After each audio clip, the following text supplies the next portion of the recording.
Difficulties and negative situations often arrive without warning. They interrupt our plans, challenge our sense of control, and force us to confront parts of ourselves we would rather ignore. Sometimes they leave visible consequences. Other times, they quietly reshape our inner world. Yet, as Carl Jung suggested, true strength does not lie in avoiding or suppressing emotional reactions. It lies in developing the capacity to face them consciously without becoming their prisoner. In this video, we will explore what it truly means to remain steady, to behave as if nothing disturbs you, not because nothing affects you, but because you have learned how to govern your inner world. Psychological resilience is often misunderstood as emotional hardness. In reality, it is something much deeper. It is the ability to maintain inner balance amid stress, uncertainty, criticism, rejection, and external negativity. In Jungian psychology, resilience grows through awareness of the unconscious and through the process of individuation, the gradual integration of all aspects of the personality into a more complete whole. For Jung, strength was not the absence of conflict. It was the ability to face both external challenges and internal contradictions without fragmentation. A person becomes truly strong not when life becomes easier, but when they become capable of holding tension without collapsing into impulsive reaction. Spiritual endurance is not merely surviving difficult periods. It is the ability to respond rather than react. When awareness develops, adversity no longer appears as a direct attack on identity. Instead, it becomes material for growth. At this stage, one begins to understand that events themselves are neutral. It is the meaning we assign to them that determines their psychological impact. This shift in perception marks the beginning of emotional immunity. Emotional immunity does not mean indifference. It does not mean becoming cold or detached. It means developing the capacity to experience emotions fully without being controlled by them, according to Jung's concept of the shadow. The qualities we suppress, anger, envy, fear, insecurity, do not disappear. They retreat into the unconscious where they continue influencing behavior indirectly. The most sensitive wounds often originate from these denied aspects. When someone criticizes us and we react disproportionately, it is often the shadow responding. Emotional immunity becomes possible only when we are willing to acknowledge these hidden layers of the psyche. Without self-knowledge, balance is fragile. A person who does not understand themselves remains vulnerable to every external fluctuation, but one who has confronted their inner contradictions gains stability that does not depend on circumstances. Emotional strength is therefore not suppression, it is transformation. When we observe fear without identifying with it, fear becomes information. When we examine anger without projecting it outward, anger becomes insight. Jung believed that freedom emerges when we stop reacting blindly to unconscious impulses and begin integrating them consciously. A person who does not recognize their subconscious patterns remains trapped in repetition. The same conflicts, the same emotional cycles, the same disappointments return in different forms, but awareness interrupts repetition. To increase psychological resilience, we must question the narratives running in our minds. We must interrupt automatic reactions and ask, is this interpretation accurate? Is this truly about the present moment, or is it connected to an older wound? In a world filled with uncertainty, awareness is the only stable ground. Self-observation becomes the primary tool in this process. It is the capacity to observe one's own thoughts, emotions, and behaviors as if from a slight distance. Jung emphasized that most people live unconsciously, guided by inherited beliefs, cultural expectations, and unresolved emotional experiences. They believe they are choosing freely, yet their reactions are often predictable. True self-observation requires courage. It demands that we look not only at our strengths, but also at our inconsistencies, insecurities, and contradictions. Thoughts are not random.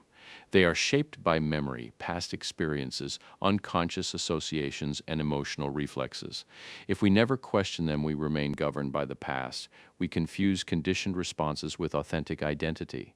In Jung's process of individuation, bringing unconscious material into awareness is essential. Hidden beliefs and suppressed emotions surface not to destabilize us, but to be integrated. This integration creates coherence between the conscious self and deeper layers of the psyche. In everyday life, reactions often feel automatic. Someone speaks sharply, and irritation arises instantly. A situation changes unexpectedly, and anxiety follows. But when we pause and ask, what exactly am I feeling? What is the root of this reaction? We create space between stimulus and response. That space is freedom. Jung argued that without understanding our inner world, our perception of the outer world remains distorted. Awareness is not passive observation. It is active reflection. Emotions, especially intense ones, are powerful teachers. Fear reveals attachment, anger reveals boundaries, envy reveals desire, shame reveals hidden standards we hold about ourselves. Instead of suppressing these emotions or expressing them impulsively, we can analyze them. A conscious individual recognizes that emotions are temporary states, not permanent identities. I feel anger is different from I am anger. This distinction protects inner stability. Modern life encourages immediate reaction. Social media, rapid communication, constant comparison all stimulate emotional reflexes.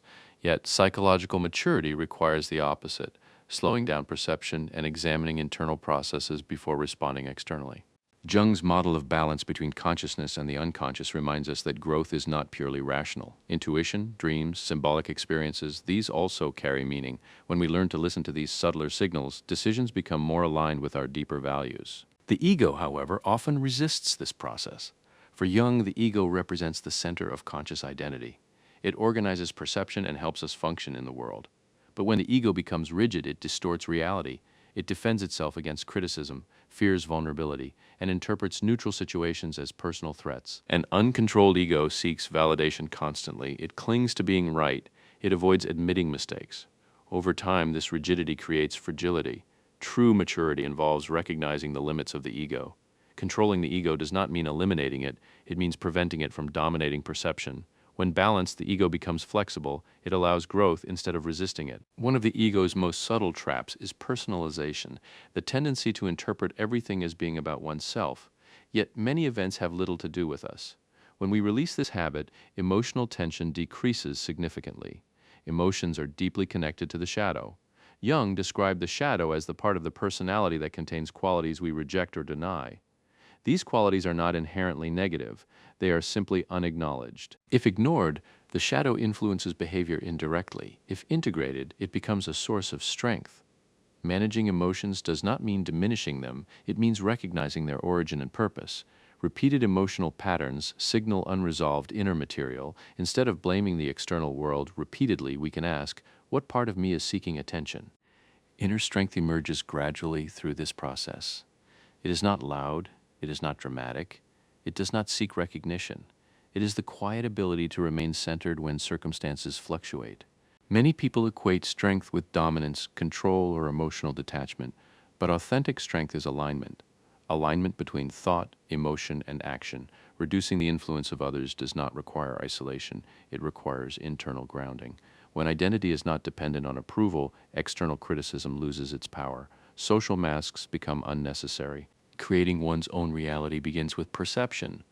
Our interpretation of events shapes our experience more than the events themselves. When we transform internal narratives, external life begins to feel different. However, true transformation requires facing the shadow honestly. Past wounds, disappointments, fears, they must be acknowledged. Integration does not destroy these aspects. It gives them a constructive place within the personality. Individuation, in Jung's view, is the lifelong journey toward wholeness. It is not perfection. It is coherence. And importantly, this transformation must move beyond theory. Insight without application changes nothing. Awareness must influence daily behavior, how we respond to criticism, how we handle conflict, how we face uncertainty. A person grounded in inner balance naturally influences others. Calmness becomes contagious. Stability becomes inspiring. Now, take a moment to reflect. What obstacles challenged you most while shaping your own reality? Which emotional patterns were the hardest to confront? What did you discover about yourself in moments of adversity? Share your reflections in the comments. Every perspective deepens the collective understanding of this journey. Remember, inner strength is not built in isolation. You are not alone in this process. If this exploration resonated with you, consider subscribing and joining us for future discussions on awareness, growth, and self-discovery.